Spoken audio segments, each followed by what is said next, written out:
Everyone, Kyler from No 2 Gaming. Ended up winning locals here in Minneapolis, playing a really cool deck. I beat 2 based, 1 Brave PK, and 1 Cyber Dragon.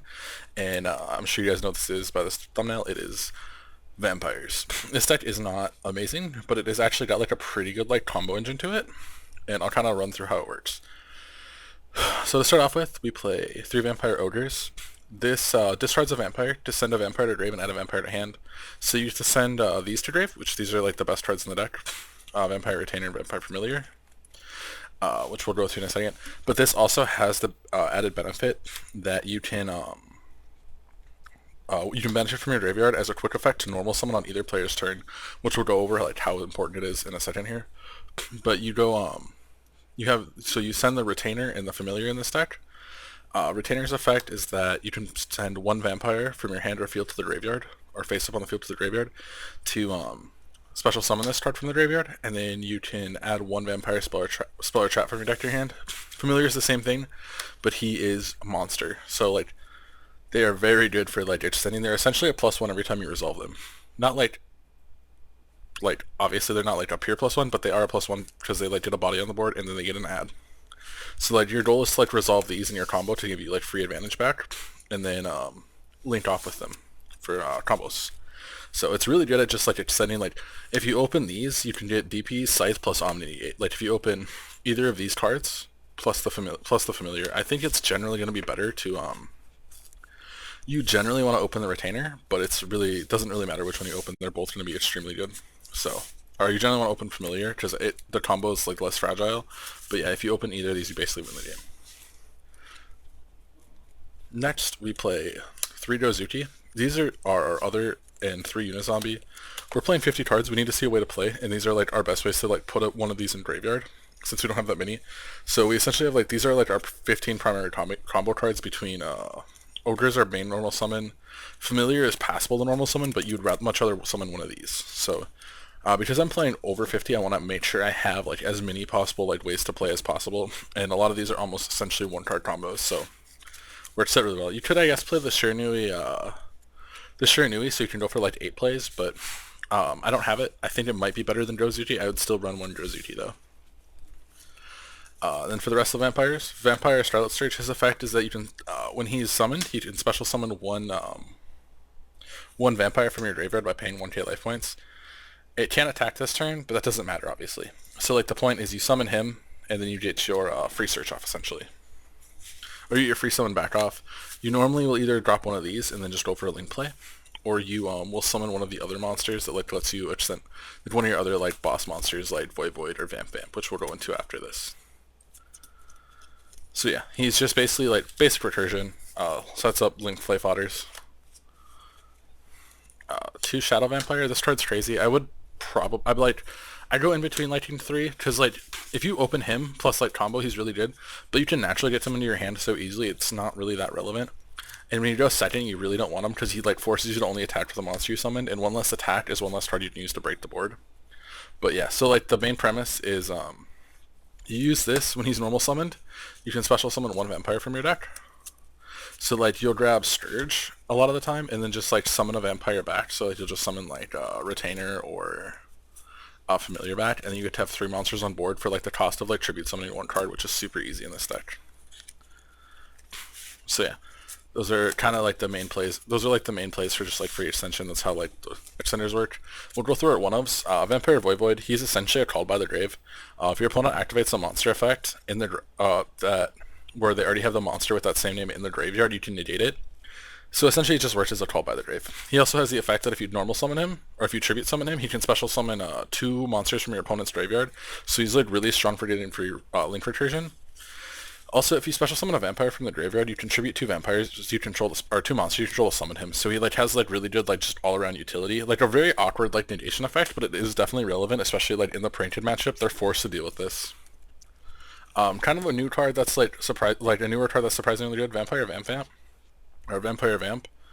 The point of this card is When it is normal summoned, or when a vampire is normal summoned, you can take control of one of your opponent's monsters and equip it to this card. So like the benefit of that is Vampire Ghost Order's quick effect is you can banish him from the graveyard to get an additional normal summon. So you'll like bring this out with your top card that summons a vampire from your deck, and then you'll just like normal summon any vampire in your deck, and you just get to take one of their cards. So it's another way to just make an interaction. It's kind of awkward, but you just need more vampire names, and it's relatively good. Vampire Fraulein. This card's fine. It literally it like rarely ever comes up, but it's the vampire name and it has like additional utility for helping like just get over threats. And then one Vampire Duke. This just is summon a vampire from your graveyard. Sometimes you get low on life points and Scourge is just not an option. Or you just need additional bodies. This is just another way to get additional bodies onto the board for a cheap cost. He also has 0 defense, which is like semi-relevant for this deck, which, well, once we get to that point, I'll show you guys. It's actually pretty good. 3 Vampire Domain. I think this is like the most underrated vampire card. I see people play like one of these. This card's insane. An extra normal summon is just free extension. Like, a lot of the times, like, if I have this, there's been hands where I'm like, okay, I open like Unizombie Ogre and like this. I'll go Unizombie to bait, and then I just activate domain effect, additional normal summon, send domain, send, and then I just have a full combo from there. It's really good for baiting and just like pushing through like free interaction from your opponent. I think it's like the best spell and trap in this deck has. Like Vampire Desire sucks, Kingdom sucks in my opinion. Like it's super like weak. So if like you open this card's insane. This is like the best way to like extend through boards, and you definitely want to get its trigger effect, and it still stays even if it leaves the field. The Vampire's Desire. It starts okay. It's just a way to put another vampire name in graveyard. Or you can summon a vampire back, which like is relevant sometimes. It's very mediocre, but it's not terrible. 2 Vampire Awakenings. This lets you summon a vampire from your deck. I like this card because in the grind game, it lets you just get bodies onto the board for free, essentially. And you really need that to like help push through boards. It's also a way to play around like Droplet and Dark Ruler in this deck for when you go for DP Scythe Lock. And then Vampire Omni-Negate card, Domination. This card's crazy. It is just literally an Omni-Negate if you control a vampire. It is hard once per turn. If it wasn't, I would definitely play more. But I think like I don't really want to open this card. I want to search it for when I'm doing combo because I definitely don't want to go in second. At least Awakening going second gets us a body so we can try to survive. But yeah, I definitely don't want that. Power 1-ofs, Foolish Burial, 1-for-1, Called by the Grave, and then the spicy tech, Recurring Nightmare. So, Recurring Nightmare is like super good in this deck because you have 1, 2, 3, 4, 5, 6, 7, 8, 9, 10, 11, 12, 13, 14. You have 15 monsters with 0 defense in the deck. A lot of these do get banished, but it doesn't matter. Like, if you like, this card is such good for recovery because this deck just puts so much in graveyard, and you really need to get vampires in hand to like continue playing after like turn 2, or like even for pushing through stuff. This card just says like, okay, I just did a +1, and like it lets me just continue playing the game. It's super underrated. This card like carried me through like 2 games, or like this card like won 2 games for me, where like we were both top decking because I broke their board, and then I just had like DPE, and I drew this card, and I just immediately won the game because like I got 2 vampires back, and I could just play for free. For the good generics that we don't want to draw, not Fusion Dust crazy, but our DP package. Yeah, DP is broken. It's so good in this deck too because this deck can just spit it out for free almost every hand. And then it gives you free recovery for this deck because you just need Vampire's hand to follow up, and then, like 1 Vampire in hand means you have full follow up. So many of my games are just me DP grinding. The 1 Scythe because this card's degenerate, but oh well, we want to play it. And then our defensives, triple Droplet. I like Droplet's so good in here. Just being able to put your stuff in grave is like super relevant if you get stopped on your summons. Triple Imperm. This card's sick. Imperm's good. I say triple Nibiru and triple Ash. So that's our defensives. I think 12 defensive and 50-ish cards is pretty solid. I definitely wouldn't change it. Nibiru maybe drop for Ogre. That's one thing I've seen some people do, but I think like Nibiru forces an interaction. Ogre just will like sometimes it'll just like negate like 1 card, and sometimes it doesn't do anything. Where I think as good as Ogre is in the format, I would rather have more powerful hand traps in this deck than I would like have ones that are sometimes just do nothing. They're a minor inconvenience. So then let's go to the extra deck. We play the 1 Zeus. This rarely comes up, but like I figured I'd play it for when it's relevant. I would definitely should play like Access Code over Zeus, but it is what it is. God, my glare is terrible. 1 Darmir Vampire Sheridan. So this card you can XYZ summon if your opponent control, or if you have a monster your opponent controls that has a level. You can use this. You can use it as XYZ material for this card. Its effect is that you can target one card your opponent controls, send it to the graveyard. If a monster is sent to the graveyard, this card can detach a material to summon it back. So it essentially just gives you free more XYZ fodder, more lane fodder, and you can just use it for this card, the Vampire Vamp. This is the new one that came out. It lets you summon you and your opponent both mill 4 cards, and you can summon one of those 4 cards from your either player's graveyard. The new card, Vampire Fascinator. This card is super underrated.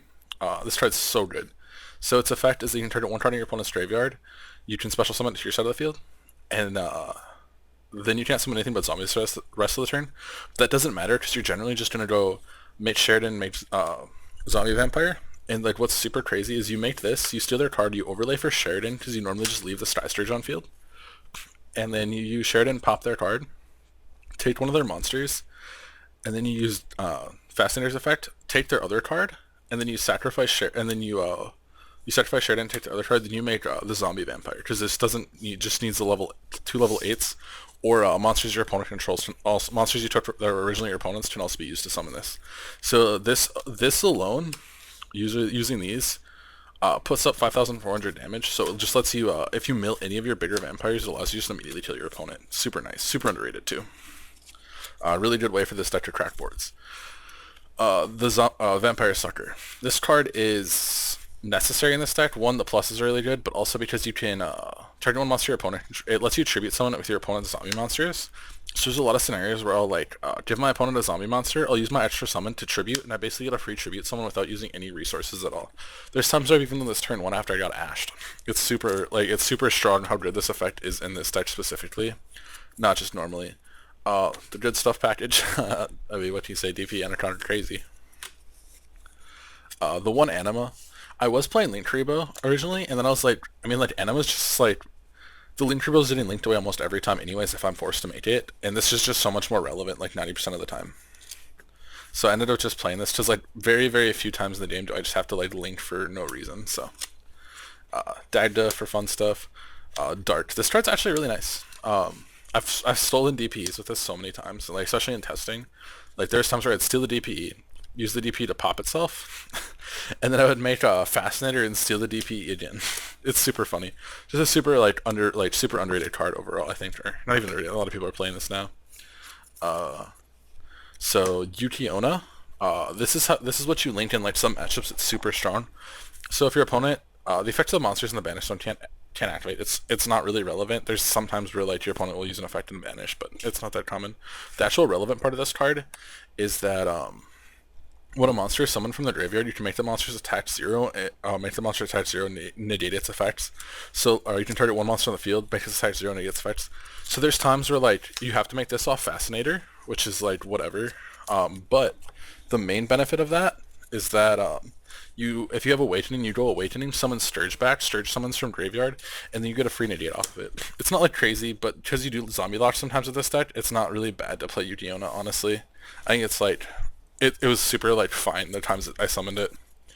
Trisbania, I wanted a back row hate out. I thought Phoenix was like underrated, whereas like this is a blowout when you resolve it. And a lot of times you can go like masked into this, and then like Awakening in there on your opponent's turn, get your summon back, banish or whatever vampire you summoned, and then break all their spell and traps.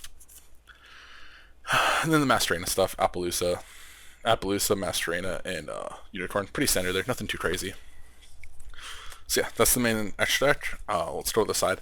So I didn't actually want to buy more sleeves. I had these sleeves laying around, and I was like, I guess I'll just use these sleeves for my deck, not realizing I end up going up to 50. So I actually had to sleeve mid-side, but it was never relevant for time, so it didn't really make a difference. Sideboard, Gamma's crazy. What's new? I mean, we play 3 Gamma, Driver, really good going second. I set it in 2 talents. I don't know if this is correct. I never drew it, but like in theory, like when we're going first, everyone's gonna hand trap us, because like they're gonna see like, hey, this deck is like semi-fragile hand traps, but it can play through them if it has like the extenders for it. And so the idea is you just to draw more extenders or more hand traps. Nothing too crazy. Feather Duster, Double Twin, Triple Evenly, because we hate back row. Because we hate back row decks. We don't want to play against them if we don't have to. This deck is really bad into back row. Like it's so terrible. It doesn't really do anything once if they have back row. Because like two like interactions can really fuck this deck up, and we're playing like droplets, imperm, and stuff that like are good into combo decks, so it's not usually that big of a deal. But if we don't have anything, we have to just hope we can gas, and like a torrential is just so strong. Finally, triple Lancia, nothing crazy. Side deck's pretty standard, I think. We can set Lancia off of Dagda, which is like relevant sometimes in decks. I actually didn't bring it in at all because the only deck I could play against was based, and I just didn't think it was that relevant. I was like, for based, I was more concerned about like bringing Gamma in to help like I wanted Gamma in evenly against those decks because I wanted to like force out their interactions somehow. And then if I'm just evenly their board, they're just stuck with a Brave token, and I don't care at that point. Like, they're not gonna bring Lancing against me. Like, why would they? It doesn't matter if you Lancing me. And if you just have like one interaction to like trade with their board, it's better because like Lancia is not stopping them from DP scything you. That's the main problem I had with it. Like if they go for DP scythe, Lancia doesn't do anything to that combo. All it does is stop the Brave package. So you still need two cards, and I didn't think like Lancia was as relevant for like stopping Brave because you always had to shotgun standby Lancia, and it just didn't seem that good to me. Whereas like putting this in, I was like, okay, I forced like them to negate with something. I forced like something to negate me. Like I can still threaten the board with this deck even without extra deck. Like Voivode and Fraulein are really good for that. So like I force a negate, then I just evenly leave them on a Brave token, and the game's free from there. Yeah, so pretty overall, pretty standard, like pretty decent deck, really interesting one, super fun to play. The combo routes are like kind of crazy.